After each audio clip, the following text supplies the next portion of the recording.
Hey everyone, hope your break is off to a good start so far, but I got to hit you with some sobering reality that you have a pretty big assignment to do over break.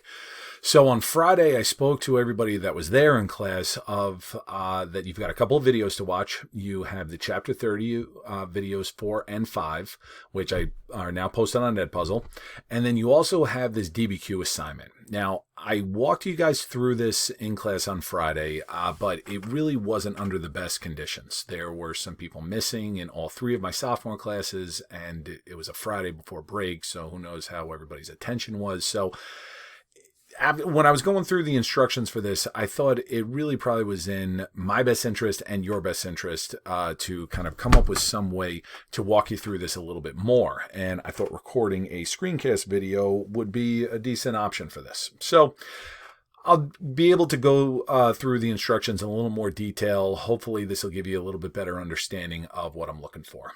All right, so the Cold War DBQ assignment. Now, first thing is that this is an assignment. I do not want anything posted in the comments. It's a lengthy assignment, so you shouldn't be putting anything in the comments for other people to see. Now, for this is going to count as an exam grade. It's an exam assessment for this chapter, and it's going to be a document-based question section from an old Regents exam on the Cold War. It was from the August 2006 Regents. And what I did was I attached an edited copy of it. Now, the edited part is key because on Friday, I walked you guys through the PDF of the actual exam. And I mentioned to you guys that there were parts of it that I would probably go back and change. There were some things that I would take out of it, and I've done that. I converted it to a Word document, but answering the questions onto it is going to be a little tricky. It didn't work out quite as perfect and smooth as I would have hoped, which is another reason why I thought it was worthwhile for me to give you guys a little more instruction through a video like this. So look at the first paragraph here on the instructions on the assignment here, and it talks about what I just mentioned, how this is from the August 2006 exam. Now, the DBQ section starts on the second page, which is numbered at the bottom as page 11. Now you think, what does that mean? Well, let's take a look at it. So this is the Word document. You notice how the first page is completely blank, so we're not going to worry about that. When I converted it over from a PDF to a Word document and tried to delete some of the information that you didn't need, like the entire multiple choice section and the thematic essay, it got a little bit messed up with some pages being deleted altogether and some pages being left blank. Not a big deal. Just scroll down to the second page where you see the actual document-based question. Now, another thing to remember about this is that the task, right? Anytime you see the document-based question from an old Regents, it gives you historical context. So we're talking about the Cold War, right? So here's your historical context, which says about what the Cold War is and about how it affected different regions besides the United States and the Soviet Union, namely Europe and Asia. Now, the task is this part that's in the box here. And this is really what you're going to be doing for the essay. It says that I want you to discuss how the Cold War between the United States and the Soviet Union affected other nations and or regions of the world. Those other regions are Europe and Asia. Now, if you scroll down past all of this stuff with the documents, and I'm going to come back to this stuff again, don't worry about it, to page 20, you'll notice that you have the exact same thing. You've got the historical context, and then you've got the task. You also have some guidelines. I'll go through those in a little bit more. But the task is the same essay topic. They just give it to you twice, at the beginning of the section and then at the end. It's not two different essay tasks. That's very important to remember. I'm only asking you to write one essay. But before you get to the essay, you have to go through the short answer questions. So let's go back up to the third page of this whole thing, but what's numbered page 12. All right, so you got a number of different types of documents. You've got maps, you've got reading passages, you've got photographs, more maps. So you got a variety there. And you notice that following each document, you've got one, in some cases two, short answer questions. The answers for the information to answer these questions is found directly in the documents. You really do not need to rely on any outside information in order to get full credit for this. These are only going to be graded out of 3. So 3 would be perfect, 2, less so, 1, not much, 0, you just totally missed it. as long as you read the question and read through the information, namely on some of these longer reading passages, these should not be overly difficult for you. They are all meant to be very straightforward. They're not meant to be tricky.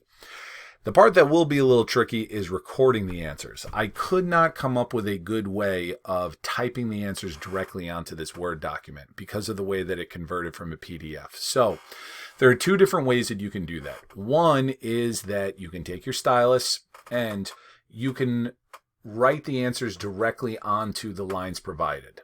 Okay? You can just write your answer right in there and so forth. And you can use the editing options up here as you see on my screen in Word.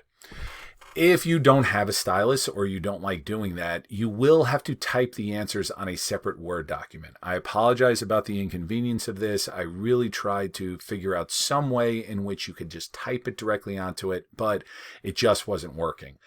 The way that it got converted from a PDF into a Word document, it just wasn't allowing me to do it in any way. So as long as everybody's got decent handwriting, and I'm sure that most of you have handwriting that's better than mine, probably just writing it in with your stylus is the easiest way to do that.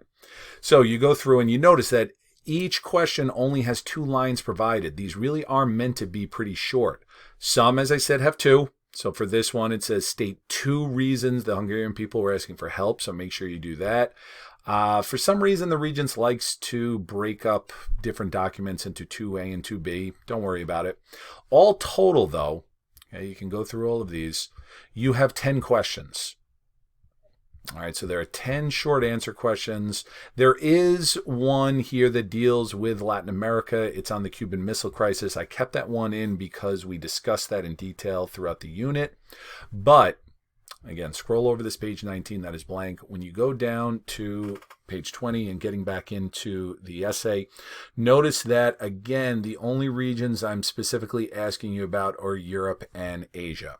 I'm not asking you about Latin America because there were a couple documents from the original Regents exam that dealt with topics that we have not learned about yet. So now let's get into the guidelines here. Now this is this whole section right down here. So in your essay, be sure to develop all aspects of the task, incorporate information from at least 4 documents. That's big. Now, the test originally asked for 5. I went back and changed that to 4 because I'm taking out the whole section on Latin America. You have to include information, specific information from at least 4 of these documents up here. And tell me specifically which documents you're using.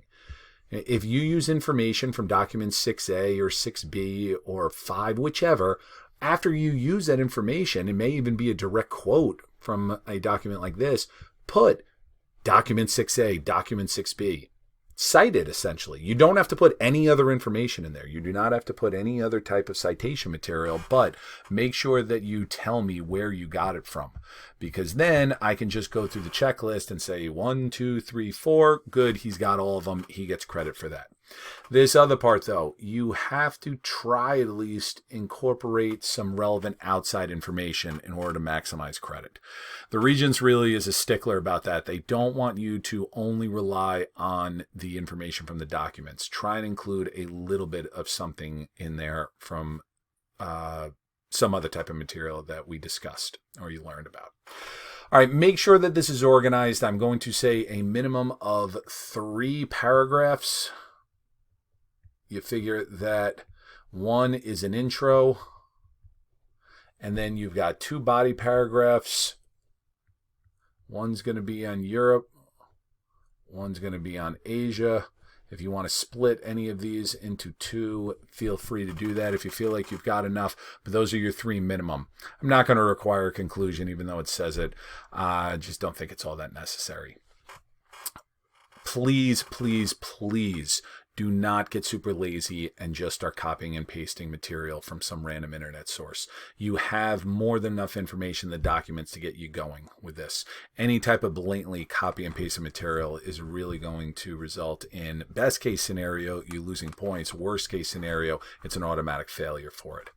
If you have any type of problems opening the Word document, accessing the information, submitting it, anything like that, please email me, and don't wait until the very last minute about this, okay? If you wait until Sunday night to try and look at this for the first time and you email me, there's no guarantee that I'm going to be able to get back to you. Look at this early, tinker with it a bit over the break. If you got any questions, let me know. All right, guys, enjoy the rest of your break, and I will see everybody on April 25th.